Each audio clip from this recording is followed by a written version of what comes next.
Welcome back to the Crochet Crowd, as well as my friends over at yarnspirations.com. I'm your host Mikey. Today we're going to use Bernat Blanket Stripes to make a really cute baby blanket. And if you flip it over, it looks just like the Caring Cakes, where we do a color transition for this particular yarn. This is a Genie pattern, and today I'm going to show you how to use our pattern, and you only need 2 of these balls in order to make a baby blanket. You'll need an L size 8mm crochet hook in order to play today.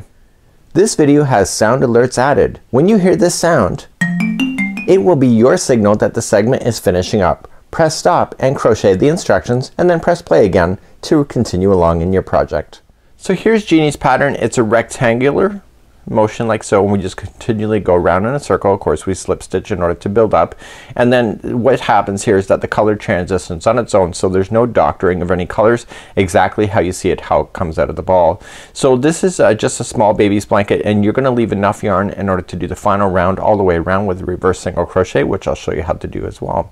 So it's a very simplistic idea. We're gonna get started right in the middle, and then I'm gonna show you how to build up onto it. I'm gonna show you how to do the reverse single crochet, and you'll probably have this done as quickly as Genie did. It took her only 3 hours to make this blanket. So let's get started. We're gonna create a slip knot like so, and Genie's blanket, just so the record is, it's 29 inches by 34. It's perfect size for a baby blanket and only using 2 balls. So once you have your slip knot on there, I need you to chain only 16. Remember that the 1 on the hook never counts as 1. So 1, 2, 3, 4, and 5, and go all the way to 16 for me, and meet me back here in just a moment. So now that I have my 16 on, what I want to do is that I want to come across this chain, back down, and come back through the other side and meet me back here. So I'm gonna create a rotation in this one here. So second chain from the hook, so just count back, so 1 and 2, just like there, and I want you to insert your hook into the second chain, and we're gonna do a single crochet, and then we're gonna do a chain 2, and into the same stitch again, single crochet, and then chain 2, and then single crochet into the same chain.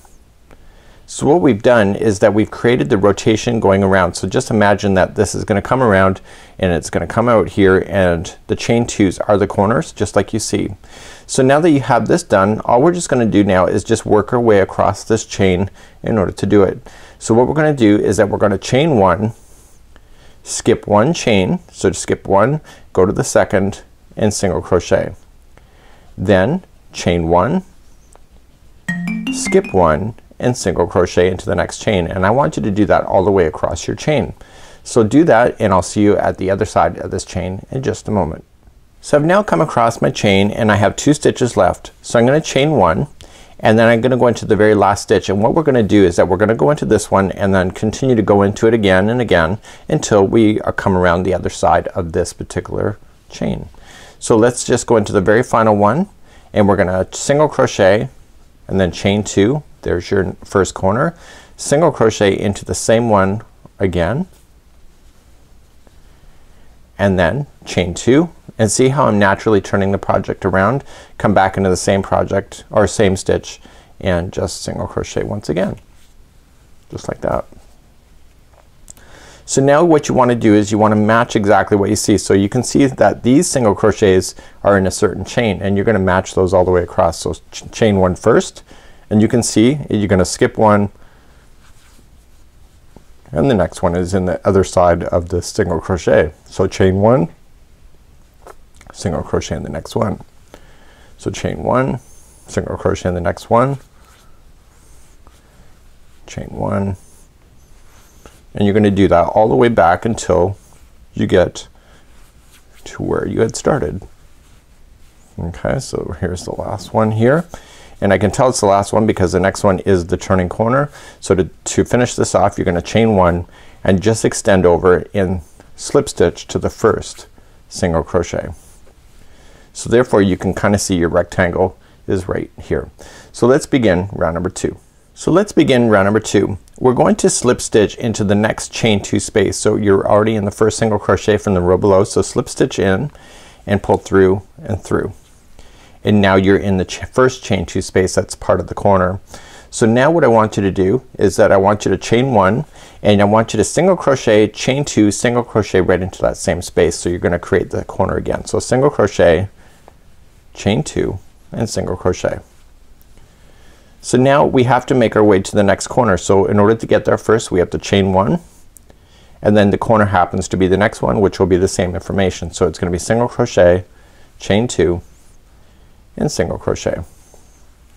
And see how I naturally just turned the project as I went around. So now you're gonna chain 1, and now you're going to skip into the next chain 1 space, and then chain 1, and then single crochet into the next chain 1 space, and you keep doing that all the way around.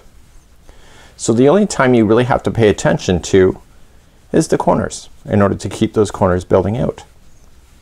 And this is why it only took Jeannie 3 hours to do, because it's really just all about spaces, right?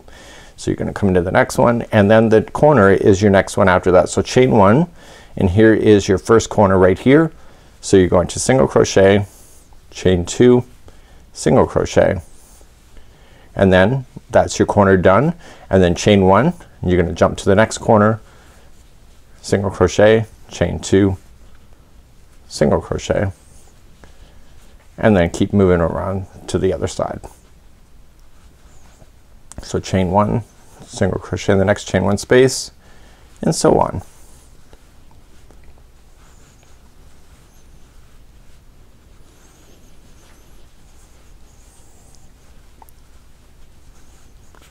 So what you're doing is that you're just paying attention to where you're finishing off. So here's the last space here, and then chain 1 and join it to the first single crochet that you had started with, just like that.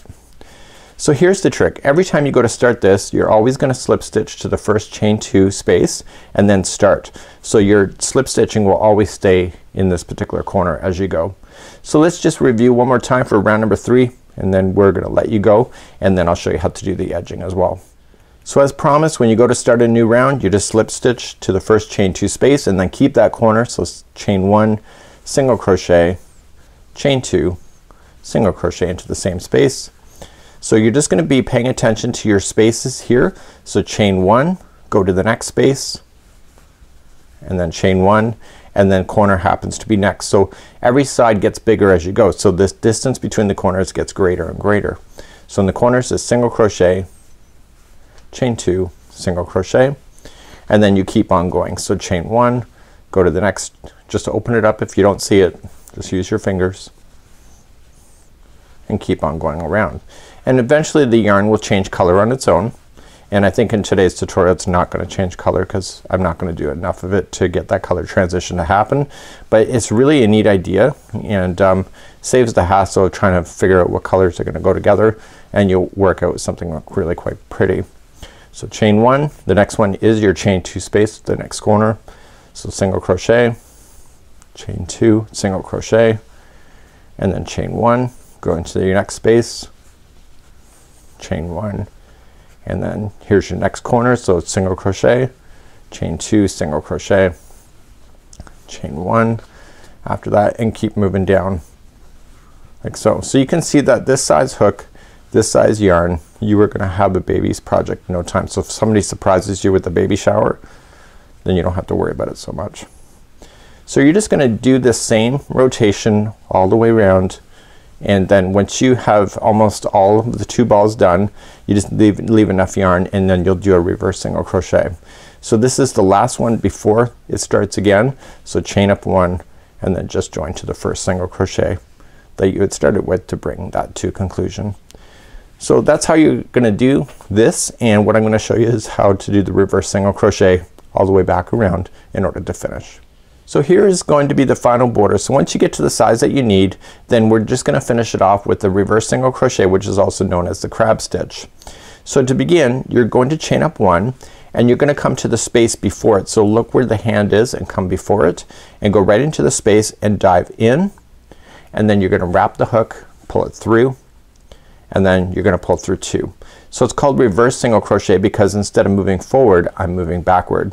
So once you have that reverse single crochet done, then all you just have to do is chain 1, and then go to the next chain 1 space right here, okay, that is before it, and go in, pull through, and pull through the 2. Then chain 1, go to the space before it again, and what this is doing is it's providing a nice border. So just make sure you chain 1 in between doing the reverse single crochet. And in the corners, what do you think is gonna happen?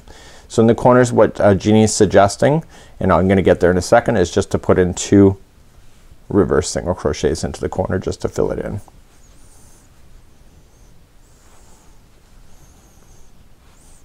So the reverse single crochet I didn't learn too long ago. I never even knew it existed, to be honest with you. So here is the corner. So Jeannie's just suggesting that you put 2 into the final corner, and you can do that. So go in and then put another one in and then keep moving along. So chain 1, go to the next space, and etc. So you're just gonna keep moving around doing this, and you're gonna notice that it'll have a nice finishing border just like you see here, and then you'll be good to go. So until next time, I'm Mikey on behalf of the crochetcrowd.com. When you get around, just slip stitch it, just weave in your tails, and you're good to go. Till next time, have a great day, and we'll see you again real soon. Bye bye.